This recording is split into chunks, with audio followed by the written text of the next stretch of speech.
Tēnā koutou katoa.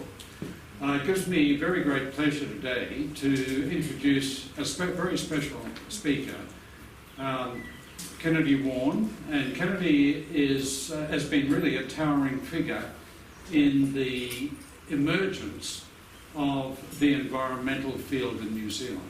He was co-founder, co-editor. Not a co-founder. No.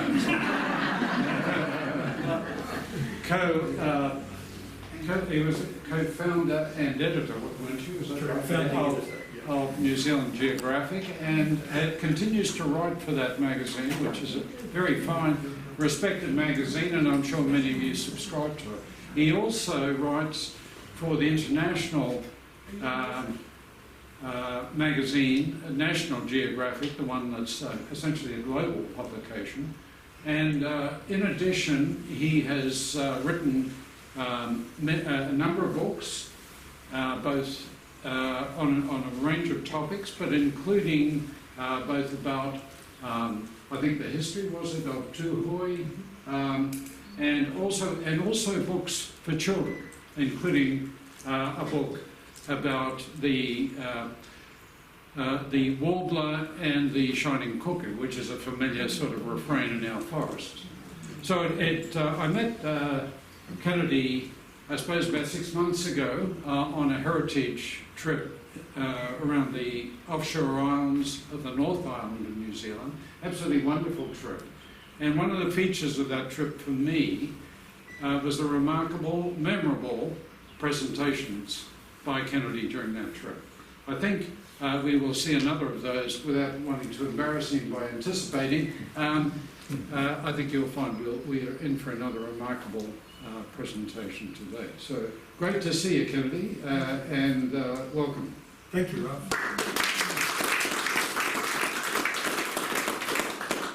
Greetings to Anne too. She is. So yes, it was a joy that trip around the Hauraki Gulf and then the islands beyond, as far north as Whangaroa, which stretches the idea of the Hauraki Gulf a little bit. But that was an excellent time. Right, along, let's go. Along, as I say, because we were with, I was on a French cruise ship around Greenland and joined the ship in Reykjavik. Now, when I was there, that's not the ship, by the way. That's in the Reykjavik Maritime Museum. We only had a day in Iceland. How many people have been to Iceland? Oh, look, quite a few. I just long to go back, actually get around that fascinating country. But I only had a very short time now. I just thought I'd show you a couple of quick pictures. I headed to the Maritime Museum. You just get that sense that with the history of fishing in Iceland and the cod wars and the austerity and the challenges of the storms there, and the Maritime Museum is really excellent.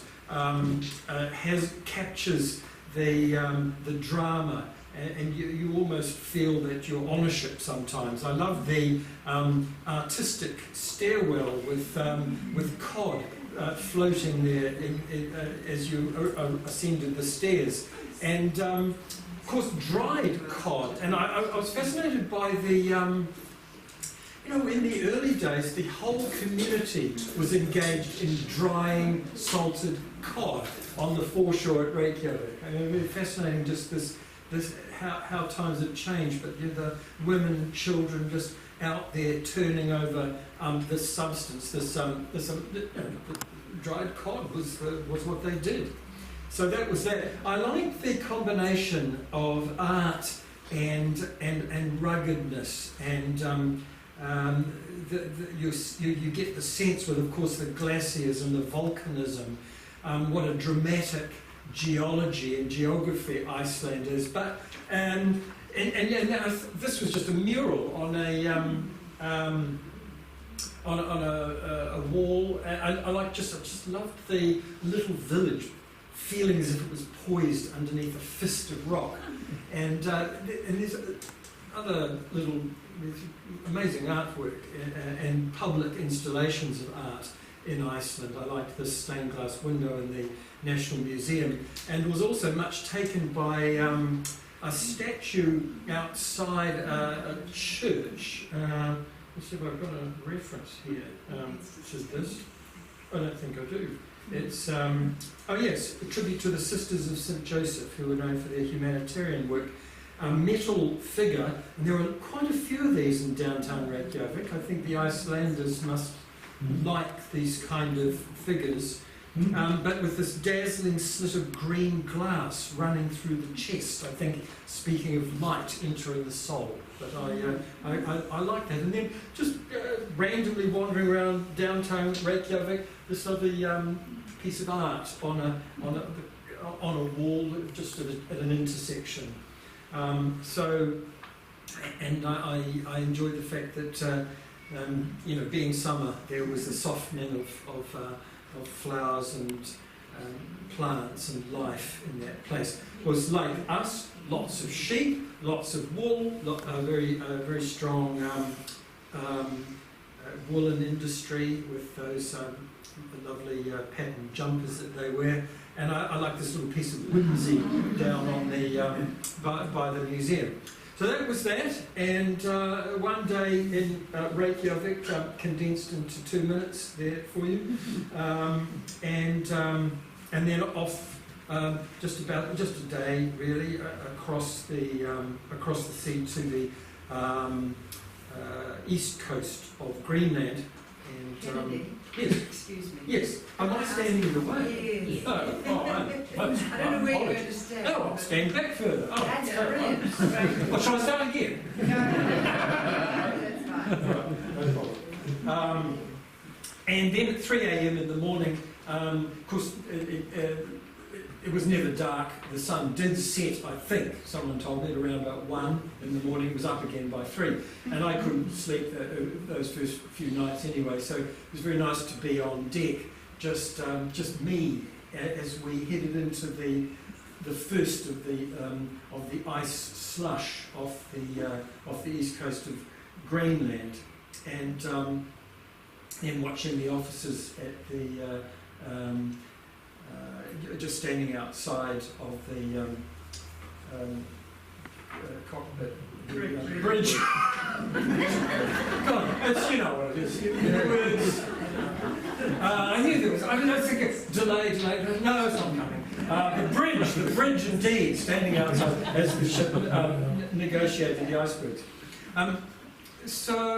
Icebergs, ice. Now, here was a little bit of factual matter for you. Over the past 4 decades, as you will know, the Arctic has been heating up 4 times faster than the global average. The Greenland ice sheet. Now, someone's asking about the Greenland ice sheet. Did I see it? You know, in fact, and you'll see from some other photographs coming up, from the sea, the coasts of Greenland are extremely mountainous. Lots of fjords, somewhat reminiscent to New Zealand's fjordland in some respects, but very steep, and you barely ever see the Greenland ice cap, which you might just see a little ribbon of white at the top, but you know it's in there, of course, and it's 3 kilometres thick at its thickest point. And I'm sure you know these stats, but they do still grip the mind. If all Greenland's ice melted, it would raise the global sea level by 7 metres. That's the entire oceans of the world. And of course that melting is already happening. Current rate, 200 cubic kilometres of water per year. Well, what is that? That's roughly 3 times the volume of Lake Taupo. But in 2019, the loss of ice was nearly 3 times that amount, nearly 10 Lake Taupos. That amount alone added 1.5 millimetres to global sea level, even though it was an exceptional year for melting. The weather during my voyage was unseasonably warm. The first weekend, I saw news reports to say that weekend alone, the Greenland ice cap shed the equivalent of 7.2 million Olympic swimming pools worth of water, a number that's completely beyond the ability of the mind to grasp. I did a calculation. That amount of water would raise the level of Lake Taupo by 30 metres. So that's a significant amount of water. Other changes are already being noted. Last year, rain fell for the first time in recorded history on the summit of the Greenland ice sheet, where temperatures rarely rise above freezing. There's a little note here, a little bit of physics here. The impact of climate warming, of course, extends far beyond the Arctic, reaching down to influence weather events such as extreme rainfall and heat waves in North America and Europe, which of course they've just been experiencing. The Arctic is heating more rapidly in large part because of a feedback loop in which warming melts ice, which exposes more of the Arctic Ocean to sunlight and leads to more warming, which in turn leads to more melting. So there's this feedback loop between loss of ice, warming of ocean, and then future melting. They call this Arctic amplification. And some scientists now say that the Arctic's fundamental climate has changed to one characterised by liquid water more than by ice, with profound effects on plants, animals and the people living there. It's almost amazing. I was reading a poem just earlier today, a letter to someone 50 years now trying to explain what ice was, not something that comes out of a machine for your gin and tonic, but yes, trying to describe a world of ice to those who may not have it anymore.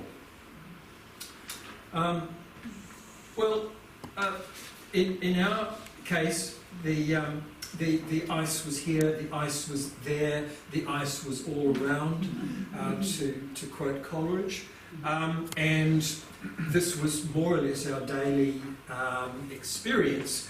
Every day, almost a different glacier, and the ship would nose up to it. We had the chance then to get into zodiacs and look at it more closely. Particularly struck by these sapphire blue icebergs which have carved from glaciers, and the on-board glaciologist said that the blue colour is the result of this ice coming from very deep in the glacier under immense pressure where the air bubbles have been squeezed out. So it's the air component in ice that makes it white. Extract the air and it's blue. And that's what we saw. I'm on risky ground with chemistry here, of course, with Ralph watching me astutely from that point, waiting for me to... but anyway, that was rather nice, isn't it? Nice place to have your morning workout, watching the stately passage of icebergs going by. Now, just one thing that amuses me, intrigues me more than amuses me, bemuses me. Greenland is the world's largest island that is not also a continent. You put that bit in because Australia is an island, but it's also considered a continent. On a standard map of the world, it looks huge, twice the size of Australia, almost the size of Africa or South America. That's just an illusion. It looks huge because of the cartographic distortion that happens when you try to turn a spherical Earth into a two-dimensional map. Greenland is, in fact, that size. Only less than a third the size of Australia, with a population about the same as Whangarei. So there's the actual, and there's the cartographic version, courtesy of Mercator's projection. The mountains and fjords of Greenland preserve a record of nearly 4 billion years of life of Earth history, a story of mountain building, volcanic eruptions, early expressions of life, and the waxing and waning of the ice ages. Greenland has taken its own tectonic journey, sliding along a plate boundary from the southern hemisphere through the tropics to its present location near the North Pole. And we're just very conscious of the sort of austerity of the rock and a lot of granite, these big bluffs as we cruised by.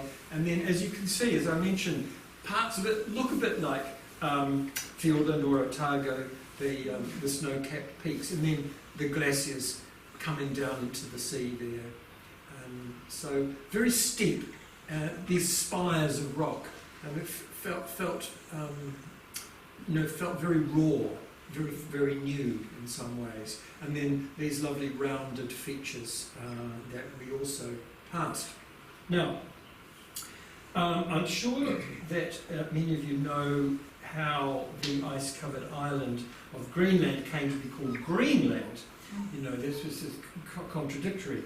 Well, according to the Icelandic sagas, Eric the Red, a Norse explorer, was exiled from Iceland for manslaughter, along with his extended family. And others. He set out in ships to explore an icy land known to lie to the northwest. After finding a habitable area and settling there, he named it Greenland in the hope that the name would attract other settlers. So, a very early example of real estate embellishment. Though, in his defence, Eric might have said that Greenland was in fact, at one point, hundreds of thousands of years earlier, ice-free, and that vegetation within the past several hundred thousand, and was well vegetated, and that was what he was referring to. That's a bit of whimsy there. So, yes, Greenland, no trees. So Inuit people grow up having never seen a tree, because there are none on Greenland. But a fuzz of vegetation, quite a lot of wildflowers. And this was an early Viking church, pretty much the only archaeological remains that we visited. But just a very palpable sense of life here. Just rocks stacked, no cement, just stacked from the surroundings, and there it still stands. Now, one specific geological visit we made was to an abandoned mine, one of the few places on Earth to extract the mineral cryolite. Cryolite, that's the mine pit, flooded. There's cryolite. Looks a bit like quartz, a compound of sodium, fluorine and aluminium, and was mined at Ivitut for more than a century, from the 1850s. In the early days, mostly used in the production of caustic soda, but the mine expanded dramatically in the 1890s when it was discovered that using cryolite as a flux reduced the melting point of bauxite, aluminium oxide, from 2,000 degrees to 1,000 degrees, making it a far more energy efficient process in the production of aluminium. Then time moves on. In the mid-20th century, it was discovered that cryolite could be synthesised in the laboratory, and demand for the natural product declined, so that the mine closed in 1987. But the buildings remain, and an interesting place to visit. Now, this is your standard Greenland village. I've never been to Scandinavia, but I'm told that in Denmark and other parts of Scandinavia, they also go for this colour scheme. Incredibly bright colours. I've also seen this in northern Canada. I think Newfoundland and places like that go for these bright colours. I assume it's because all winter long it's dark and then white, and that it's nice to have colours. Oh, I never actually found that out. Maybe someone knows. But anyway, that's the experience of villages in Greenland. And we stopped at several and just had the chance to walk around. And in summer, of course, all the sledges were just stacked and not in use.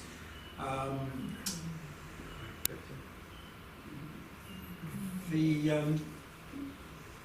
encounter with Inuit and Inuit worldview is something that I'll talk a little bit more about, but I was very interested in this. I should say, it might interest you to know that the villages, and some of them are very small, only a couple of hundred people, and we were a ship's company of about 130, and you wonder what the local people think about 130 red-coated visitors wandering around their town. Well, it's by invitation and they get paid. So it's a quid pro quo. We get to see the local community, and they get paid. They also, a lot of them carve or make artworks which they sell. And in one case, the captain invited the entire village onto the ship for lunch. So that was a nice little experience too. Not totally sure about this, but I do imagine that most burials happen in summer. I mean, you wouldn't be able to do it in winter. So I imagine that if a person dies in winter, they're put into cold storage, and then, because I noticed that all of that sounds a bit morbid, but I just couldn't help noticing there was a large number of fresh graves, and I assumed that's what they do.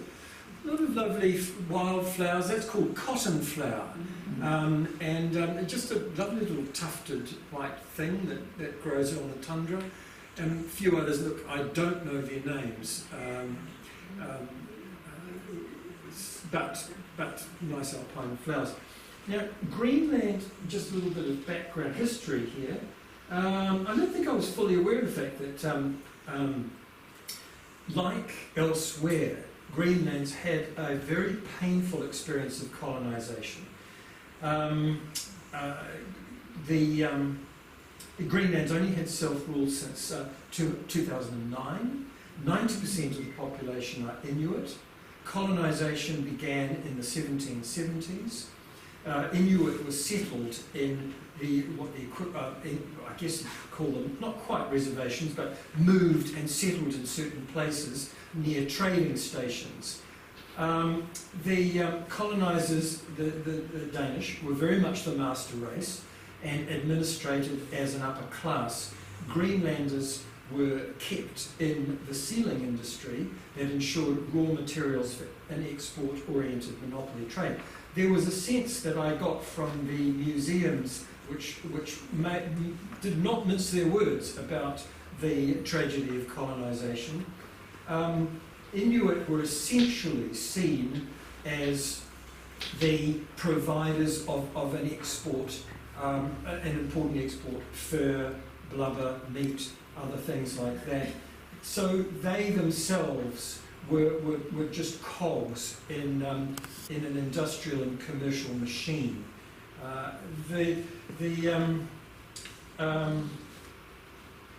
A Greenlander could train in a very limited way as a midwife, catechist, or a carpenter, and one or two other professions. So colonisation was a heavy burden for Inuit to bear.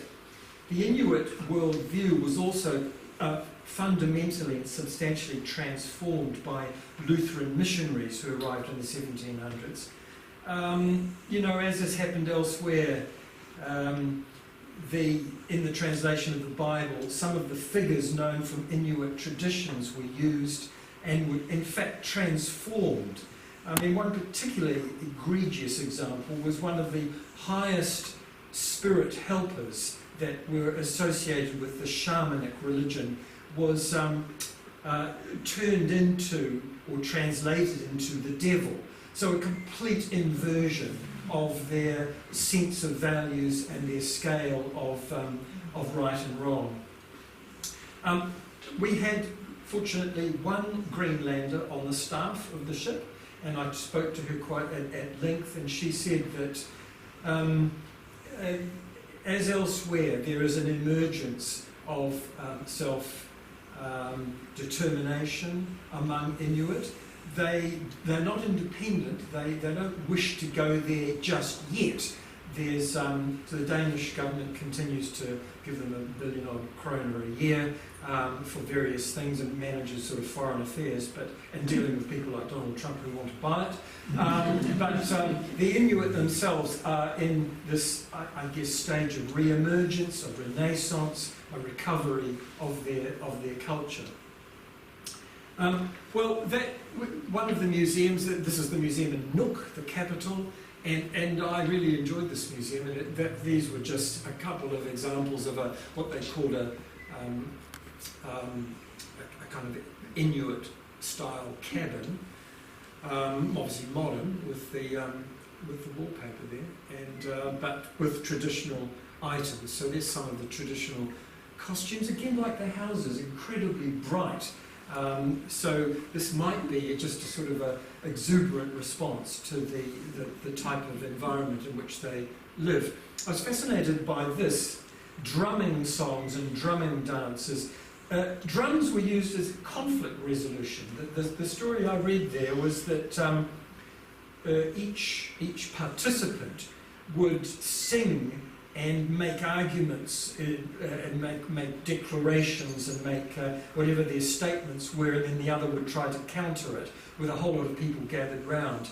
And I think, based on the spectators would decide who had won, who had been the most convincing.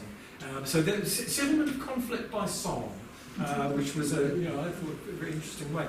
An amazing carving. I mean, you sort of partly think, well, they've got all winter with nothing else to do. Go out and hunt the occasional thing, but retreating into their homes in winter with a lot of time on their hands, maybe you would expect beautiful carved items to emerge from that.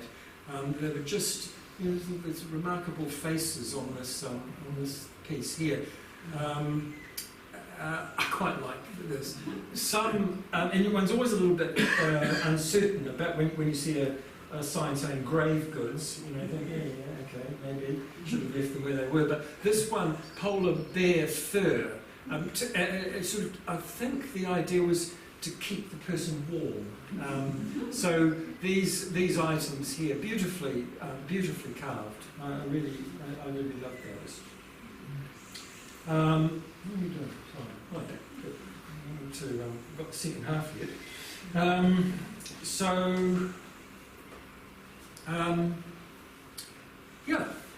Another day, another glacier. Glaciers in rapid retreat, of course. So the moraines that you come across. So he's standing on a moraine looking out over a glacier, this is as far north as we got on the west coast. Equi Glacier, or Cree, I think it's called, Equi Glacier in Disco Bay. But the moraines just feel like they've been freshly bulldozed, leaving these moraine lakes. And all those glaciers in rapid retreat as the climate warms up there. This is the pretty much the final place we came to, Ilulissat. It's one of probably the most significant tourism destination in Greenland because of its proximity to a glacier. Lots of, I couldn't believe the number of boats in this little marina here. Probably the most beautiful piece of architecture I saw was this glacier centre at Ilulissat, a World Heritage Site, and the design by a famous Danish designer whose name eludes me, just looked like a glacier. You could almost see the ice carving off the end. And I like the fact that you could walk over the roof. So it has been designed so you can walk across it much as you might walk across a glacier. And then you come out on boardwalks to actually experience and sit next to the glacier and listen to it creaking and groaning. It looks stationary, and then there'll be a kind of a wave which will, as something falls somewhere, which will propagate through the entire meltwater at the base of the glacier. I was particularly interested in Ilulissat because I knew it was the birthplace of Knud Rasmussen, a national hero who made 6 epic exploratory journeys across Greenland, learning not just about the land but the Inuit people, their life ways, beliefs, dreams, songs and ideas. Rasmussen and Nansen, of course, the other great explorer, but this was Rasmussen's birthplace. And I was very conscious, as you are, if you're in Antarctica or the sub-Antarctic islands, you're conscious of Scott, Shackleton, Amundsen, Mawson, and you're conscious in Greenland of these great explorers, Rasmussen and Nansen, their extraordinary journeys. The fifth journey of Rasmussen yielded a 10-volume account, just full of stories that we would not know about had it not been for his exploration and his contact and attention to the storytellers of Greenland and the other Inuit domain in the Arctic. Now, there was to be a seventh expedition by Rasmussen, but he succumbed to food poisoning after eating the local Inuit delicacy kiviak and died of complications a few weeks afterwards. So let me tell you about kiviak. Everyone has heard of 4 and 20 blackbirds baked in a pie. Well, think about inserting several hundred auks, a small seabird like a shearwater, into the carcass of a dead seal, then sewing up the seal's cavity and leaving it under a rock for up to 18 months to ferment. The birds liquefy in the process and then are consumed with gusto. The thing I want to know is who discovers this. Trial and error. Someone tests it after 6 months and says, no, needs longer. So anyway, I don't know how they do it. But anyway, Rasmussen must have eaten this stuff a lot, but this particular one, something had gone wrong. Maybe they hadn't left it long enough. Put the wrong birds in. Anyway, he died a painful death apparently, but that's that. So all the Greenlandic dogs, you get the feeling that summer, they must dread summer, because they do nothing, they can't do anything. So they're just lying there sleeping and being fed by their owners. They must just wish they could hibernate in summer and wait for winter when, of course, it's their period. Now, I've known about this myth, this story, for about 10 years. And it was lovely in Nuuk, the capital, to see on the foreshore beautifully carved sculpture depicting, does anyone know what this depicts?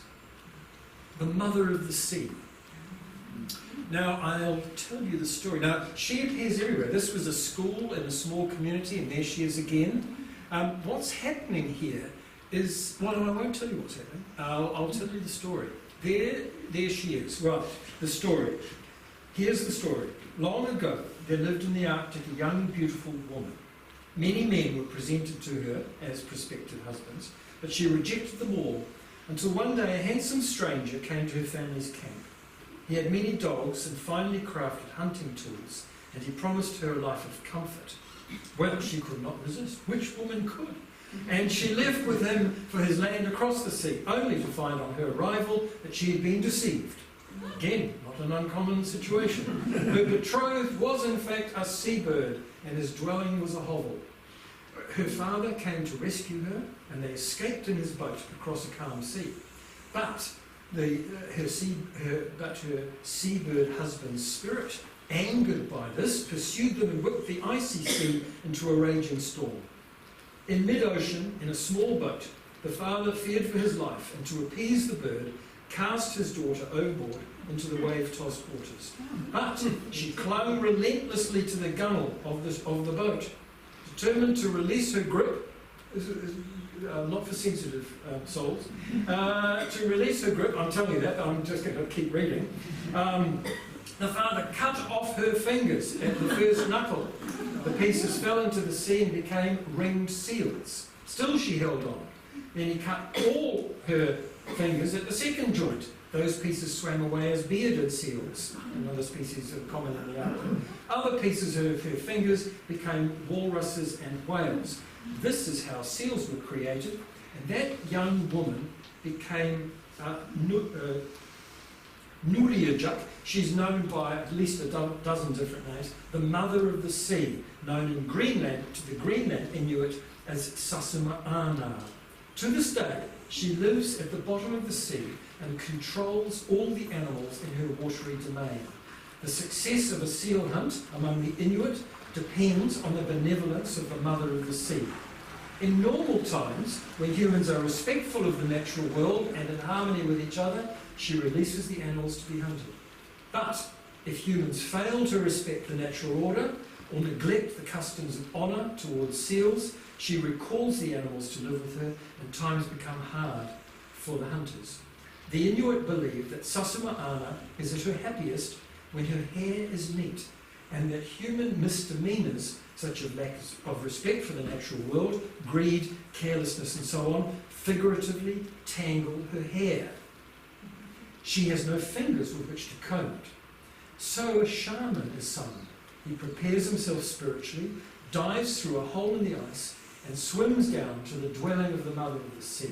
And what does he do when he reaches her? He combs her hair so that she will release the animals to the hunters once again. Now, what this story says to me is that there is a kinship relationship between humans and the natural world.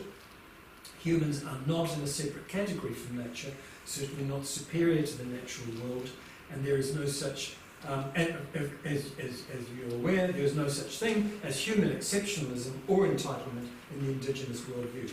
But I love this story, and I've written about this before.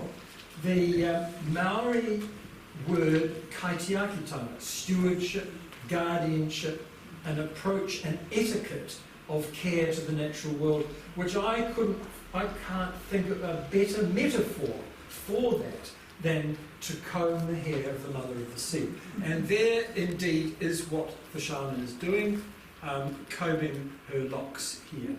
And it's a story that is prevalent across all of the Inuit cultures. There's a somewhat fiercer version of it, where she actually has fingers here, which is slightly odd, but anyway, there you are.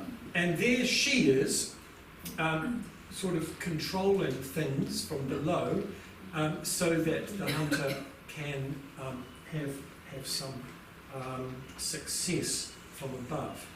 And there, I quite like that sense of humans upholding. Now, I haven't got time to go into it, but there are a lot of rituals and ceremonies surrounding the taking of the seal, including placing in a piece of ice in the mouth of the seal once it has been killed, or an idea of giving refreshment even in death, so that other seals might give themselves in future.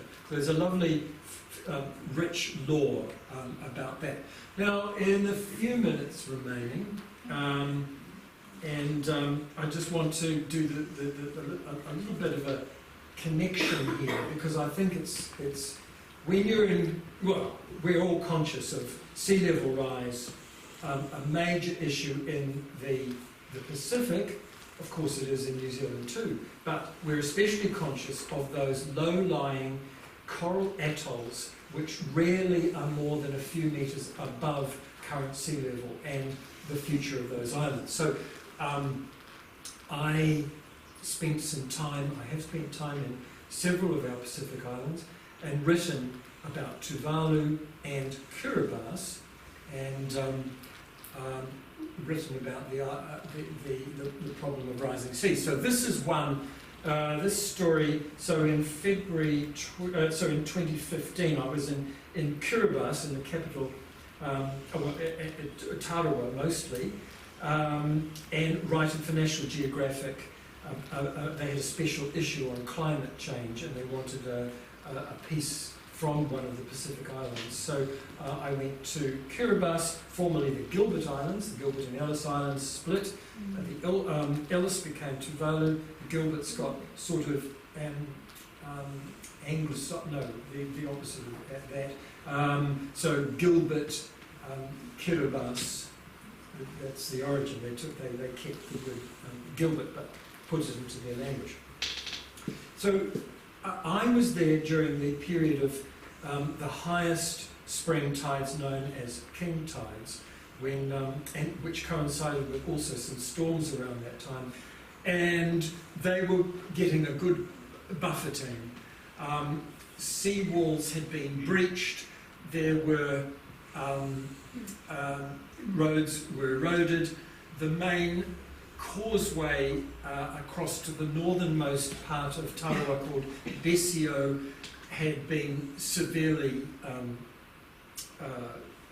damaged, and there were people just trying to restore the barriers and the walls of that causeway.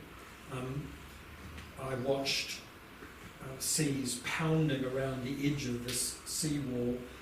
As you see, much of the road was now just a track, and workers were trying to armour the coast with rocks. That ship had been lifted on a lot of shipwrecks in the bay, in the lagoon in Tarawa. This particular one had been lifted and thrust ashore, piercing the seawall. But the children of, none of it perturbed the children of Tarawa, who, like all Kiribati people I met, irrepressibly joyful. Then I was reflecting back on a slightly earlier visit I've made to Tuvalu. Same problem, coastlines eroding, the highest tides coming up through the coral matrix of the island. So this is salt water which has come up at the high tide and will recede again when the tide goes out. So very quickly here, I just wanted to talk to you a little bit about rising seas. The situation is not as simple as it has been made out. In fact, I had to battle with National Geographic over how they were intending to entitle my story, Going, Going, Gone, which was very much the media message of the South Pacific. Disappearing atolls, islands being drowned, consumed by the sea, the canary in the coal mine. One story, Tuvalu Toodaloo, I read, and I knew that this was, because it was mainstream media, going to be grossly simplified, oversimplified, and a poor grasp of the science involved. And I wanted to try to actually say that it's not as simple as that. For the past several years, a coastal geomorphologist, Paul Kench at the University of Auckland, who I got to know, and other colleagues have been studying how reef islands are responding to sea level rise.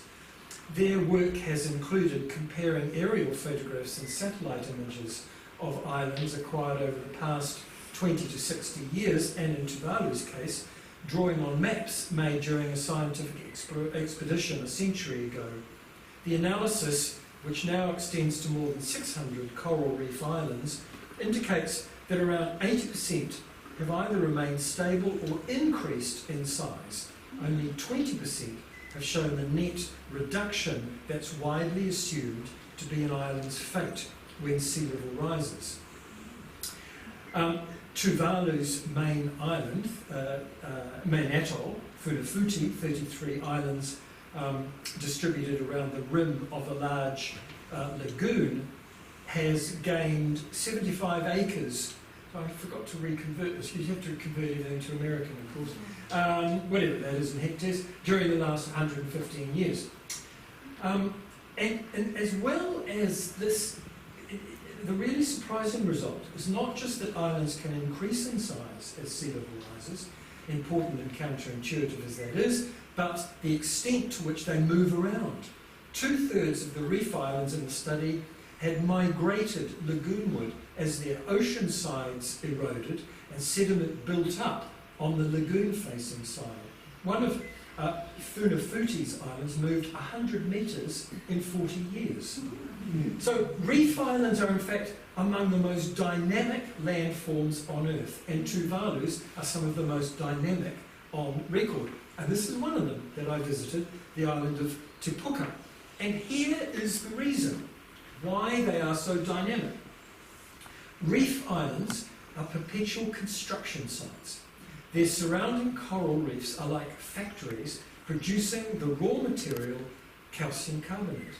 The factory workers are the biological agents that turn the skeletons of corals and other carbonate-containing marine creatures into sediment. Fish, sea urchins and sponges are the principal processors. Collectively, in 1 year, they can produce 20 kilometres of sediment per square metre of reef. Geomorphologists who study landforms speak of an island's carbonate budget, its sedimentary profit and loss account. On the income side of the ledger is this, the rubble, gravel and sand produced by the reef ecosystem or imported into it by storms, for instance. On the expenditure side is sediment lost from being abraded by the waves to microscopic fineness, dissolved in seawater or exported by waves into the deep ocean.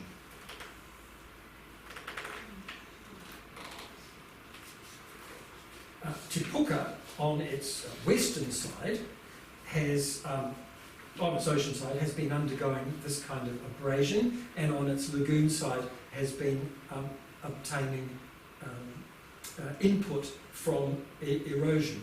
I just want to, and there is how Te Puka has moved on the reef over 100 years. So there, the orange bit is Te Puka in 1896, and then it has been rotating and moving. The blue one's not very clear, but there's bits of the blue bit there, up into there, down there. So it's a very, the lesson of Te Puka is it's more important to focus on what sediment is doing than what sea level is doing. Now, this I found very interesting, that 80% of the islands studied across the Pacific and Indian Ocean had in fact had stayed stable or increased in size. But I'm very cautious, in fact, about this because this is a temporary phenomenon. And the whole problem with understanding climate change is getting the timescales right. You have to understand the timescale. So while reefs might gain a temporary reprieve through these reef building processes, long term they do face potential disaster because if the reefs die, the construction materials run out, the factories close. Now this is the prospect that scientists greatly fear. Recent measurements show that since the beginning of the industrial period some 250 years ago, increasing concentrations of carbon dioxide have caused the acidity of tropical waters to rise by a third. Sea surface temperatures have increased by about 1 degree. Now this combination is a 1-2 punch to coral reefs, and you're all familiar with the bleaching of coral reefs when the coral polyp spits out the algae, the photosynthetic algae that are producing nutrients for them, and they become bone white. And I've seen this in my own diving in the Philippines. Earlier this year, a story of mine appeared in National Geographic about the future of coral reefs in the Philippines. And this is what I saw in Palawan, bleached coral, and that has become the common phenomenon of seen in coral reefs now. As coral loses its vitality, so bleaching won't kill coral straight away, but repeated bleaching will. That it is just too much stress on the organism, and as the coral dies, it is taken over by algae. And this is Great Barrier Reef, and this is algal growth here that has colonised a dead coral head. So coral reefs turn into algal reefs, and with the great loss, of course, of all that biodiversity, all that astonishing life that coral reefs support. Well, now, how should we respond to Pacific Island nations faced with these dilemmas? Their contribution, of course, to the atmosphere's carbon burden has been among the lowest of any countries, but they face some of the highest risks. In my Kiribati story, I wrote, how can they not feel afraid when the world keeps telling them that low-lying island countries like theirs will soon be underwater? Their own leaders have said that Kiribati is among the most vulnerable of the vulnerable. They have predicted that Tarawa, the nation's capital, will become uninhabitable within a generation. But many Kiribati refuse to think of their homeland in those terms, as a, quote, disappearing island nation, its fate out of their hands. They do not think of themselves as sinking islanders, rather as the descendants of voyagers, inheritors of a proud tradition of endurance and survival. Their paradise is not yet lost. Now, I just want to finish with this. I started my journey in Reykjavik, which is also experiencing rapid change. I would have liked to have visited the former Okiakut Glacier, known as, or in short, as the OK Glacier, where some of you may know that a plaque was installed in 2019 to mark the death of the glacier. A bronze plaque, I think the Prime Minister was there to assist. And it's got on this, a letter to the future is what's written on this plaque. It's headed, and the text reads, OK is the first Icelandic glacier to lose its status as a glacier. In the next 200 years, all our glaciers are expected to follow the same path. This monument is to acknowledge that we know what is happening and what needs to be done.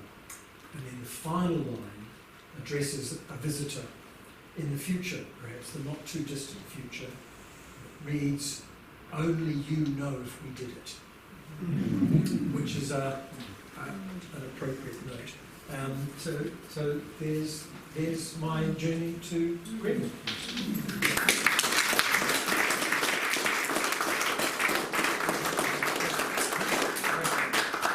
Questions? Questions? Why don't we have a few questions and then we might break for drinks and we can, maybe some of you can interact with Kennedy informally after that. Yes. I covered a lot of territory, probably all glazed. We just have a But anyway, so yes, hello. Yes, hi. Right. Thank you for your Oh, talk. sorry. You're on a ship Yes, going around, yes. and only yesterday I saw an advertisement in the Herald for people to go around Antarctica on Yes. ships to look at glaciers Yes. and the ice, etc. How do you feel about that? Compromised. Yes. It's hypocritical, perhaps.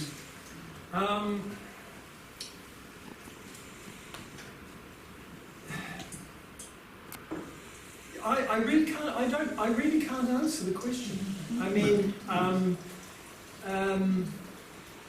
I have written before about the idea of people flying helicopters over Franz Josef Glacier, witnessing both the cause, contributing to the cause. I think where I end up with on this is that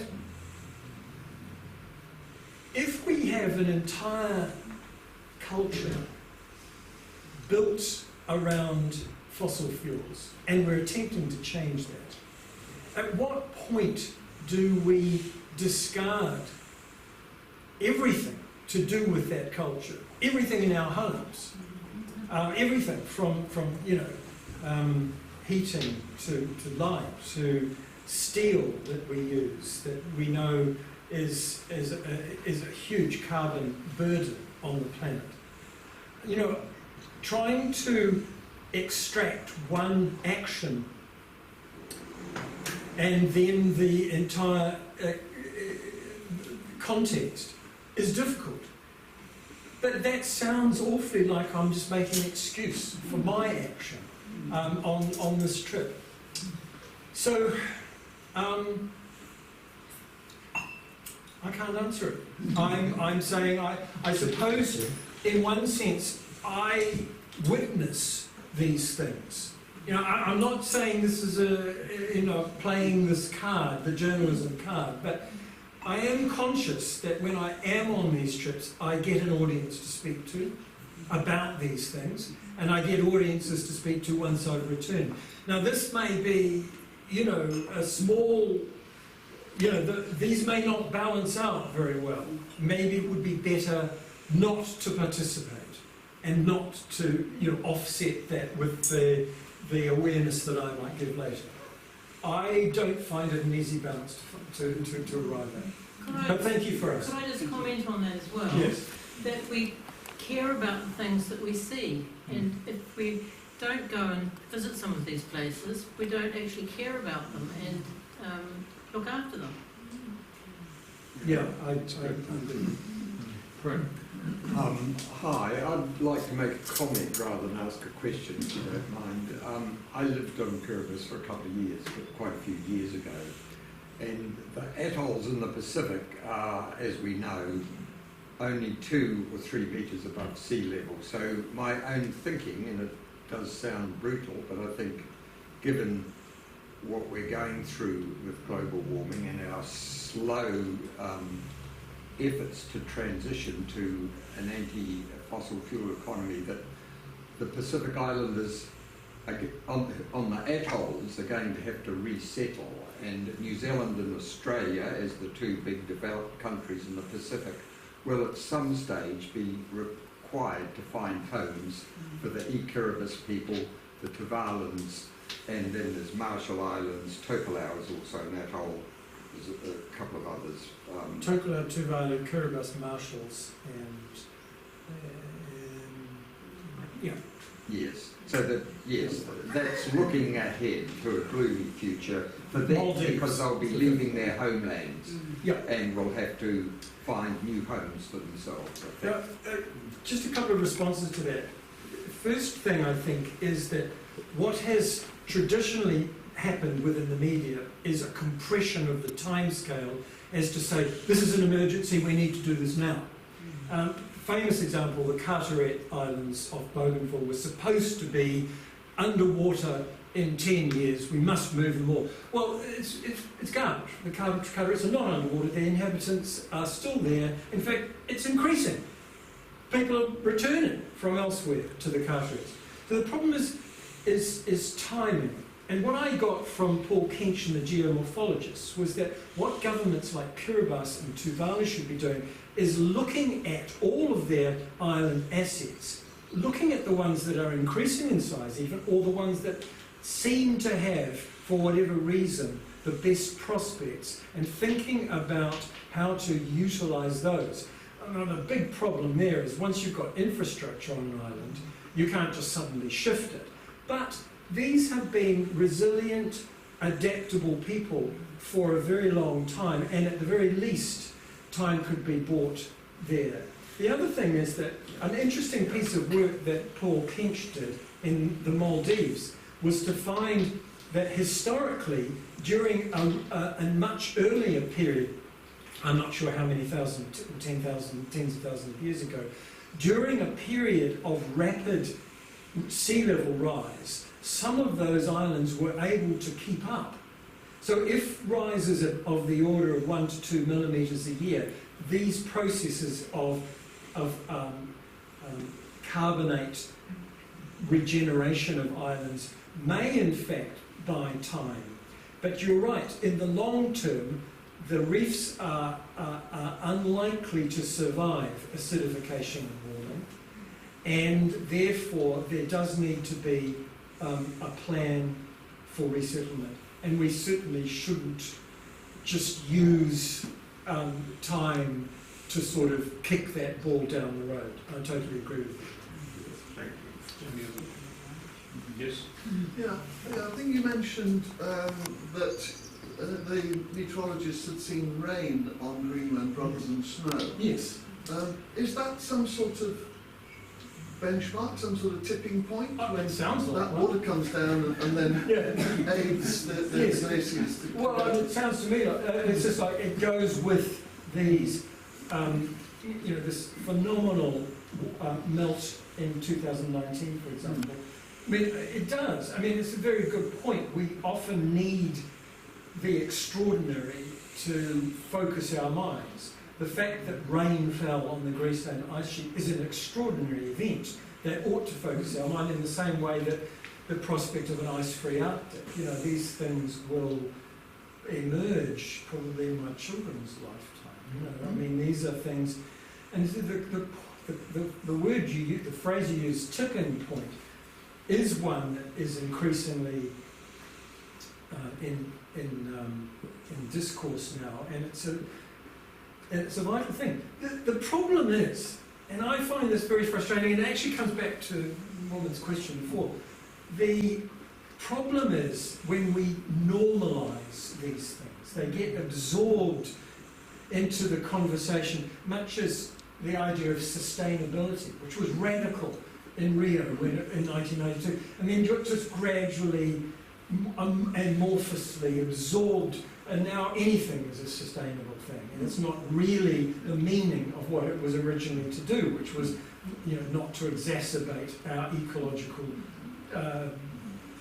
pathway to do. Even economic sustainability. Correct, economic sustainability. Now that has become more important than any other kind. Yeah. So the problem is when these tipping points, even, like, you know, they just go past so fast now. You say, oh yes, yet another disaster, yet another extreme weather event, yet another wildfire fire in North America, yet another 40-degree week in the UK or France, yet another disaster on the West Coast. You know, how do we not somehow just mentally, cognitively become no longer jolted, but just sort of just this kind of a bland acceptance of these things? This is a real challenge. It's a real challenge. Kennedy, can I just, listening to the story about Tuvalu and the sand moving around, it makes me think that maybe we're carrying around a construct, and I'm talking perhaps more in the public mind than the scientific zone, that land is somehow or other constant and the sea is rising. And I think that, you know, what you're saying today, and also what showed up in the sea rise study of 6 months ago, that was published in New Zealand Geographic, a wonderful article, report, which demonstrated that in some parts of New Zealand, for example, the land is sinking. It so happens that one of those zones of sinking is in the Auckland region. Other parts of New Zealand, the land is rising. So it's the land is moving, not just the ocean rising. And sometimes those movements, when I check the figures, are greater, almost greater than the rate of sea rise. So when we think about inundation, say, or potential for inundation in the Auckland region, we've got to consider a number of factors. One is, what is the land doing? And if it's dropping and then sea level is rising, you get a sort of a double hit. And that is essentially what I understood was one of the major outcomes. The classic example of that is Greenland itself. The seas around Greenland, relative to the land, are sinking. Now, why is that? Because as water is shed from this immense ice sheet, the weight of ice is reduced, and the land responds to the that lack of pressure from above by returning to, if you like, its original position. And they say this will happen in Antarctica as well. So you're absolutely right. This idea of constants and baselines and certainties, we have to jettison that. Yes. And begin to think about the Earth as a very dynamic and completely interconnected organism, which is, you know, what Gaia was all about. Just thinking of the Earth in those terms. I think has everyone got any other urgent? Yes. Just a thought. Did you get an impression of what the Indigenous people feel about what's happening to their country? About things for the future, thinking about yes. the future? not directly. We didn't have opportunity, or we didn't have that kind of engagement to say, tell us what you are fearing or thinking or feeling. But I did notice that in villages that I travelled, there were signs and murals, and certainly the Greenlander that we had on board was telling us that the Greenlandic people, because it's their lived reality of not being able to go on the sea ice when they expected to hunt seals, which is still a hugely important part of their subsistence economy, that those changes are deeply existentially unsettling to them. But no, the trip itself didn't give opportunities to hear from Greenlandic people about their hopes and fears. Interestingly enough, the Greenlandic woman who was with us, she was far more focused on the emergence of Inuit from this long colonisation. I mean, in a way, that's more top of mind for them. What can we do as in terms of becoming more our own people with our own destinies, more self-determination, more autonomous as they move away from that long period. And that's sort of more their agenda, I think, is thinking about political and social life and their own emergence as a culture. Just before we wrap up, and I'll hand over to Ken, I wondered if you had ever read the book Arctic Dreams by Barry Lopez, which is, I think, one of my favourite, if not my most favourite, natural history read of all time, and especially, so there's not talking about sea level issues, but the interaction between, or the nature of the relationship between the Inuit and the animals that they hunted, and this kind of spiritual connection. It's a very, very It's powerful. I've read a lot of Barry Lopez. He is one of my all-time top 3 authors. American author, writes a lot about the natural world. Also, astonishingly good at fiction. How can some people do this? But his memoir is constantly with me at the moment because I'm writing a memoir on the sea, my experiences with the sea. And Barry Lopez's memoir, published about a year before he died, called Horizon, is just I totally recommend that to you, Ralph. Just a wonderful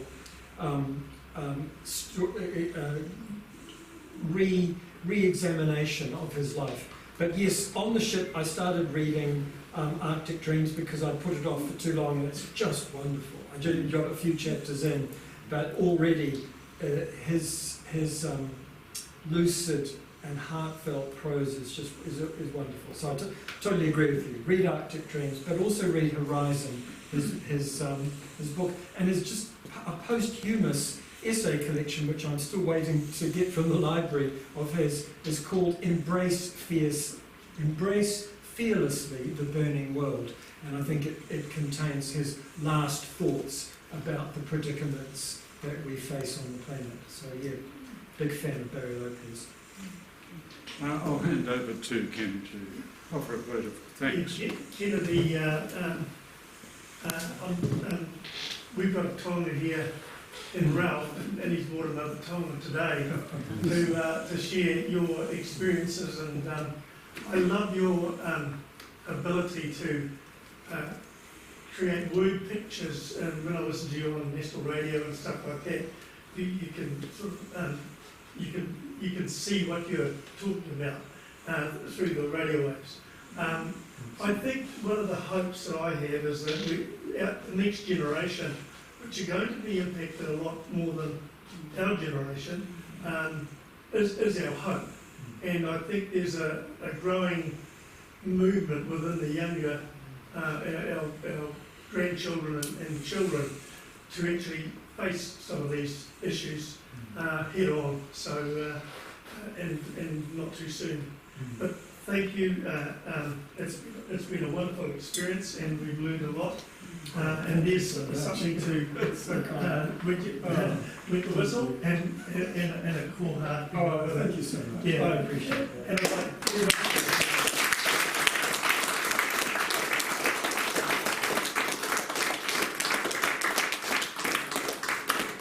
Could I also just thank Brian Oakes, our cameraman this afternoon, who's come along to film Kennedy, and also just make the point that some of you I know are aware of others who couldn't make it today because for whatever reason. We will be posting a copy of Kennedy's presentation on, I think it's on YouTube, and we will advise everybody of that in due course. Wow. Ready, is it ready for tea and coffee? Well, it will be soon. Okay. The kettle's boiled. I'm just about to take off the table. Thank you.